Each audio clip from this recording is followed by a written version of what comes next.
रातों रात आखिर चुनाव आयोग का क्यों बदल दिया अध्यक्ष? जी हाँ दोस्तों, आपने बिल्कुल सही सुना। मैं हूं पराग महेंद्र, आप देख रहे हैं नेशनल चौपाल। तमाम बड़ी खबरों को लेकर फिर एक बार हाजिर हो चुके हैं, जिन खबरों को इस देश का मनुवादी जातिवादी मीडिया आपके साथ साझा नहीं करता। खबर इस वक्त की सबसे बड़ी है। जिस तरीके से ईवीएम को लेकर लगातार तमाम तरीके की विरोधाभास और ईवीएम को बदलकर बैलेट पेपर के आधार पर चुनाव करने की पूरे देश से जो मांग उठ रही है, इस बीच नए चुनाव आयोग के अध्यक्ष की नियुक्ति हो चुकी है। और ऐसे में इस पूरे के पूरे मामले को लेकर वंचित बहुजन आघाड़ी के राष्ट्रीय अध्यक्ष प्रकाश अंबेडकर, इनके जरिए एक बड़ी प्रतिक्रिया है। क्या कुछ कहा गया है, वो तमाम चीजें आपके साथ साझा करेंगे। इसके साथ साथ और तमाम बड़ी खबरें हैं, वो भी आज साझा करते चलेंगे। सबसे पहली खबर यही है कि चुनाव आयोग ने जिस तरीके से नए अपने अध्यक्ष का चयन कर लिया है, नए अध्यक्ष जो चुनाव आयोग का बन चुके हैं, ऐसे में अब प्रकाश अंबेडकर का इस मामले पर क्या कहना है, सुनिए। जिस तरीके से देश के अंदर वास्तविक हालात है, इस मुताबिक चुनाव आयोग की विश्वसनीयता समय के मुताबिक होती जा रही है। ऐसे में बाबा साहब के विचारों का ये सबसे बड़ा कुठाराघात है। आखिर ऐसा क्यों? क्योंकि सुप्रीम कोर्ट के द्वारा 19 फरवरी को नए कानून मुख्य चुनाव आयुक्त और इसके साथ साथ अन्य चुनाव आयुक्त विधेयक 2023 के खिलाफ एक जनहित याचिका पर सुनवाई करने वाला था, लेकिन इसके पहले ही सरकार ने ये नियुक्ति कर डाली। अनूप बरनवाल बनाम भारत सरकार मामले में सुप्रीम कोर्ट ने माना कि चुनाव आयोग एक स्वतंत्र निकाय है और इसीलिए इसके आयुक्तों के चयन की प्रक्रिया अकेले कार्यकारी बोर्ड तय नहीं की जानी चाहिए। तो अकेले कार्यकारिणी बोर्ड के द्वारा इस तरीके से नियुक्ति नहीं होनी चाहिए, लेकिन ये नियुक्ति की गई है। यहाँ पर संविधान का, बाबा साहब के विचारों का सही मायने में कुठाराघात हो रहा है, यही साबित होता हुआ दिखाई पड़ रहा है। बाबा साहब ने अनुच्छेद 290 के मसौदा में भारत को कार्यकारी प्रभाव से मुक्त एक स्वतंत्र चुनाव आयोग का उपहार दिया, जो अंततः संविधान के प्रसिद्ध अनुच्छेद 324 के रूप में समाप्त हुआ। तो इस तरीके से यहाँ पर तमाम प्रतिक्रिया प्रकाश अंबेडकर के जरिए दी गई कि आखिर चुनाव आयोग को बदला गया है, उसके पीछे की साजिश, षड्यंत्र क्या है, क्या उसका पीछे का कारण है, यह प्रकाश अंबेडकर के जरिए यहाँ पर साझा किया गया है। तो आप समझिए कि देश के अंदर जिस तरीके से चुनाव आयोग और चुनाव आयोग के साथ साथ देश में होने वाली चुनावी प्रक्रिया को लेकर जो सवाल खड़े किए जा रहे हैं, उसके बीच इस तरीके से नए चुनाव आयोग की यहाँ पर नियुक्ति होना और उसमें भी सबसे बड़ा फेरबदल जो कि साफ तौर पर दिखाई दे रहा है कि स्वतंत्र जो आयोग है, उस आयोग के मुताबिक जिसके माध्यम से इस तरीके का ये बदलाव हुआ है, जहां पर आप साफ तौर पर देख पा रहे हैं कि किसी भी तरीके से आयुक्त के चयन प्रक्रिया में अकेले कार्यकारी बोर्ड ये बात को तय नहीं कर सकता। उसके बावजूद भी इसी तरीके से ये फैसला लिया गया है, जिसको लेकर तमाम राजनीतिक पार्टियों के नेताओं की भी अपनी अपनी प्रतिक्रिया है।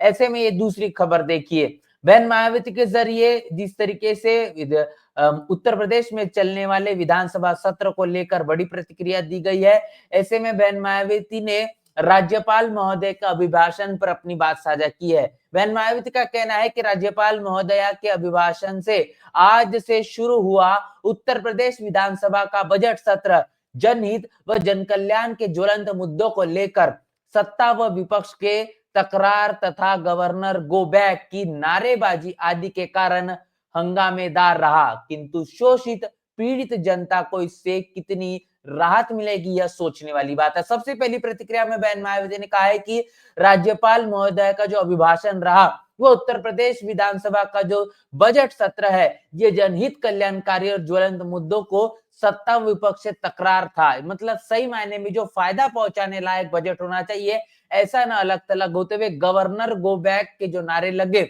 ऐसे में पूरी तरीके से माहौल हंगामेदार ही बना रहा। इस बीच देश के खासतौर पर उत्तर प्रदेश में रहने वाली शोषित पीड़ित जनता को इससे कितनी राहत मिलेगी, ये सोचने वाला सबसे बड़ा सवाल है। अगली प्रतिक्रिया में बहन मायावती ने कहा है कि प्रयागराज के महाकुंभ को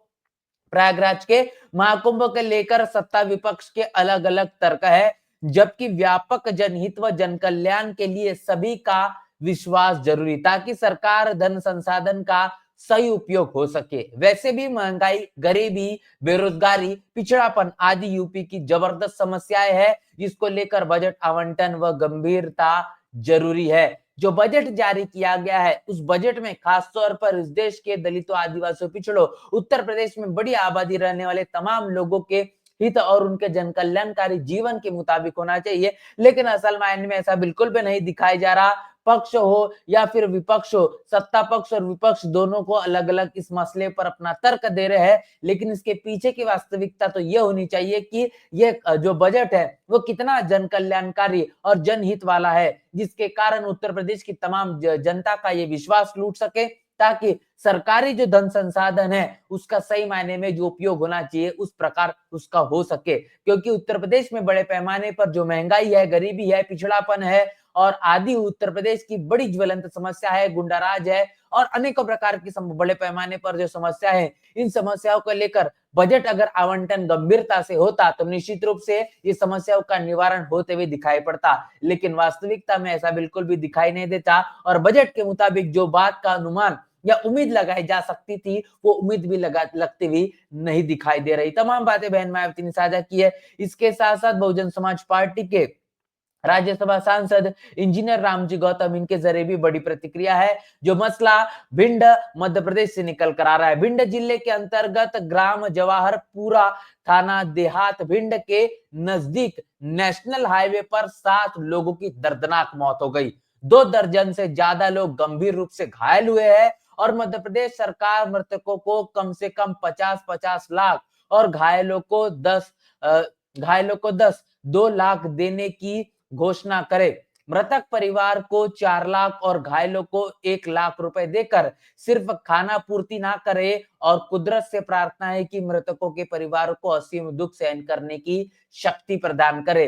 तो यहाँ पर बहुजन समाज पार्टी के राज्यसभा सांसद इंजीनियर रामजी गौतम, इन्होंने कहा है कि भिंड में जिस तरीके से एक बड़ा हादसा हुआ, नेशनल हाईवे 7 पर 7 लोगों की यहाँ पर दर्दनाक मौत हो गई, कई दर्जनों लोग यहाँ पर घायल हुए हैं। इन तमाम लोगों को जल्द से जल्द सही मायने में उपचार, उसके साथ-साथ इनको आर्थिक मदद की जाए। कम से कम 50-50 लाख रुपए ये तमाम मृतकों को मिलने चाहिए और घायलों को 2-2 लाख रुपए मिलने चाहिए। ऐसी घोषणा सरकार ने जल्दी की करे और इसके साथ-साथ मृतक परिवार जो है, वो मृतक परिवार को 4 लाख और घायलों को 1 लाख रुपए जो हमेशा से ही जो ऐलान होता है, इस तरीके के देकर खाना पूर्ति करने का काम न करे।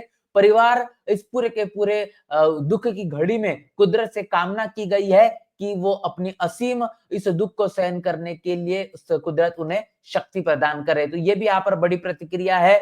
आखिर मध्य प्रदेश में जो चलने वाली भारतीय जनता पार्टी की सरकार है, इस मसले पर कितनी गंभीरता से काम करती है, ये समय के साथ पता चल ही जाएगा। इसके साथ ये अगली खबर देखिए कि उत्तर प्रदेश में जो गुंडाराज अपने चरम सीमा पर कैसे पहुंच चुका है। शर्मनाक है जो कि फलोदी जिले के चाकू थाना क्षेत्र में जो दलित युवक के साथ घर पर जाकर दिन दहाड़े मारपीट की गई है और मारपीट की घटना के 2 दिन बाद भी एफआईआर दर्ज नहीं हुई है। आरोपी खुद थाने में बेखौफ होकर बैठा कर गिरफ्तार करवाने की बात कर रहा था, लेकिन पीड़ित को न्याय न देकर यहाँ पर पुलिस के माध्यम से अपराधियों को संरक्षण देने का काम हो रहा है। तो आप देख रहे हैं कि गुंडाराज किस तरीके से चरम सीमा पर है। भारतीय जनता पार्टी की जिन प्रदेशों में सरकार है, उस तमाम प्रदेशों में बड़े पैमाने पर कानून के माध्यम से कानून का राज प्रस्थापित होना चाहिए था, लेकिन ऐसे न होकर अब तमाम गुंडा प्रवृत्ति के लोगों के हौसले अब समय के मुताबिक इतने ज्यादा बुलंद हो चुके हैं कि लगातार ऐसे मामले अब सुर्खियां बनते जा रहे हैं। आप देख पा रहे हैं कि फलोदी जिले में इस तरीके की घटना को, वारदात को अंजाम देने का काम हुआ, जहां पर जो दलित जो युवक है इसके घर में घुसकर यहाँ पर किस तरीके से इसके साथ हाथापाई की गई है। आप यहाँ पर तस्वीर में देख पा रहे हैं कि जो सर है वो पूरी तरीके से फट चुका है और जहां पर जो बड़े पैमाने पर खून बहा है दलित परिवार के साथ में और दलित युवक के साथ में, इस तरीके का सलूक ये बताता है कि भारतीय जनता पार्टी की सरकार जिन प्रदेशों में है, उस तमाम प्रदेशों में चलने वाला जो अन्य अत्याचार है वो अपने चरम सीमा पर पहुंच तो चुका ही है। इसके साथ साथ गुंडा प्रवृत्ति के लोगों के हौसले आप देखिए कि दिन दहाड़े दलित परिवार के घर में जाकर इस तरीके से मारा पीट करना और इस तरीके से जान यहाँ पर लेने की कोशिश करना, यह साबित करता है कि शासन और प्रशासन किस तरीके से इन तमाम मामलों को लेकर किसी भी माध्यम से जवाबदेही नहीं है। दूसरी तरफ ये कहा जा रहा है कि जो पुलिस प्रशासन है, आरोपी को संरक्षण देने का काम कर रहा है, उस मामले पर रफा-दफा करते हुए ही उसका जो बर्ताव है दिखाई पड़ रहा है। तो इस तरीके की तमाम जो खबरें इस देश का मनुवादी जातिवादी मीडिया आपके बीच नहीं रखता। क्या इन खबरों को लेकर भारतीय जनता पार्टी अपना मनुवादी जातिवादी जो रवैया है, ये बदलकर सही मायने में कानून के माध्यम से कानून का राज प्रस्थापित कर पाएगी? ये बड़ा सवाल है। बहुजन लीडरशिप रखने वाली तमाम राजनीतिक पार्टियों की सरकारों में इस तरीके की वारदातें अमूमन तौर पर देखने को नहीं मिलती। इसका एक लंबा इतिहास आपने देखा, लेकिन सवर्ण लीडरशिप रखने वाली पार्टियों के माध्यम से सिर्फ दलितों, आदिवासियों, पिछड़ों को वोटों के मुताबिक उसी नजरिए से देखा जाता है। सरकार बन जाने के बाद में इनके ऊपर में होने वाले तमाम अन्य अत्याचार इस तरीके से बढ़ते नजर आते हैं, लेकिन उनके हित में, इस देश की 90% आबादी के हित में, सुख में जो काम होने चाहिए वो बिल्कुल भी नहीं दिखाई देते। इसलिए सवर्ण लीडरशिप रखने वाली पार्टियों में दलितों, आदिवासियों, पिछड़ों पर जिस तरीके से वारदातें होती है, बहु बेटियों के साथ में बलात्कार कहेंगे या फिर कहेंगे दलित आदिवासियों के साथ में होने वाले अन्य अत्याचार, एट्रोसिटी की तमाम घटनाएं चरम सीमा पर देखने को मिलती है। इसीलिए इसका सॉल्यूशन माननीय कांशीराम साहब ने अपने समय में बताया था कि जब तक इस देश का जो बहुजन है अपनी सत्ता, अपनी सरकार नहीं बनाएगा, तब तक उसकी समस्याएं बरकरार रहेगी। क्या बहुजन समाज इन तमाम वारदातों और घटनाओं को लेकर कोई सबक लेगा, या फिर इसी तरीके से ऐसी जिंदगी जीता हुआ कहने की मजबूरी अपने आप को दिखता हुआ दिखाई देगा? पूरे मसले को लेकर आपकी राय, आपकी प्रतिक्रिया लिखकर कमेंट बॉक्स में जरूर बताएं। बने रहे नेशनल चौपाल के साथ, मिलते हैं नए वीडियो में, तब तक के लिए जय भीम, जय भारत।